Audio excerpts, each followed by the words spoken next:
Look at the cars on your street. Most are just tools to get from A to B. But there's a secret class of vehicles that actually keep civilization running. This isn't just a truck industry. It's a high-stakes chess game where public safety meets massive profits. Today, we're peeling back the curtain on the special vehicle industry of 2025. We found a hole in some pockets the size of a crater and a gold mine in others. Let's dive in. Think about this. Even if the stock market crashes tomorrow, your city still needs to put out fires and clear snow. That's what we call non-discretionary demand. It's the ultimate must-have business. Right now, companies like Oshkosh have order backlogs worth $14 billion.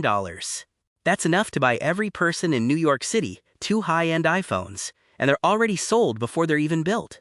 But wait, it's not all sunshine and rainbows. There's a tariff wall coming. Imagine trying to build a giant steel beast when the price of steel fluctuates like a meme coin. We're looking at a $200 million extra bill for the leaders this year alone. If they can't pass that cost to the government, that's a crater-sized hole in their profit margins. So how do you win when costs are exploding? You stop being just a hardware store and start being a tech company. The winners in 2025 aren't just selling trucks. They're selling intelligence on wheels. It's about the service moat, making sure that once a city buys your truck, they have to come back to you for every single nut, bolt, and software update for the next 20 years. Let's look at the scoreboard.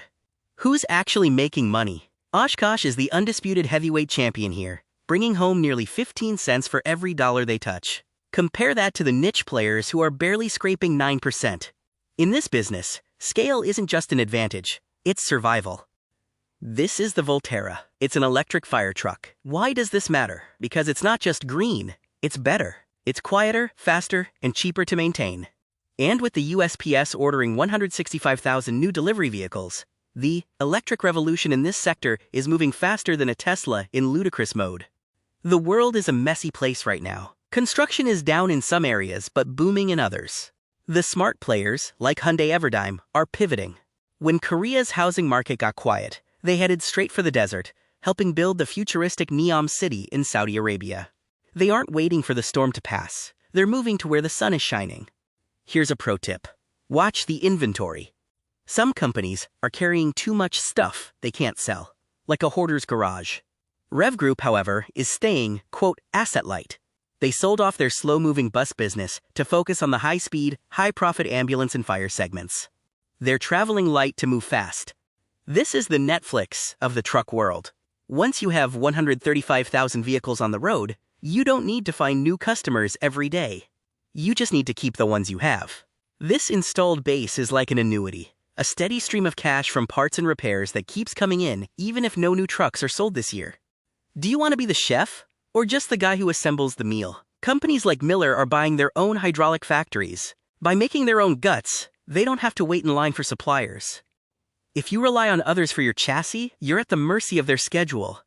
In 2025, if you don't own the supply chain, you don't own your future. Let's get real. What could go wrong? A lot. New environmental rules might move faster than the charging stations can be built. And if the government has a budget fight and shuts down, companies with heavy government exposure will feel the pinch immediately. It's like having one giant customer who occasionally forgets to pay the bill. Where are we going? By 2030, the guy driving the snowplow might be sitting in an office with a VR headset, or not there at all. We're moving toward autonomous multi-mission platforms. That sounds fancy, but it just means trucks that think for themselves and do 3 jobs at once. My final advice? Don't get distracted by revenue growth. Look at the cash. Is the money actually hitting the bank account, or is it stuck in inventory on a dealer's lot? In a high-cost world, cash isn't just king. It's the whole royal family. The world of special vehicles is shifting gears.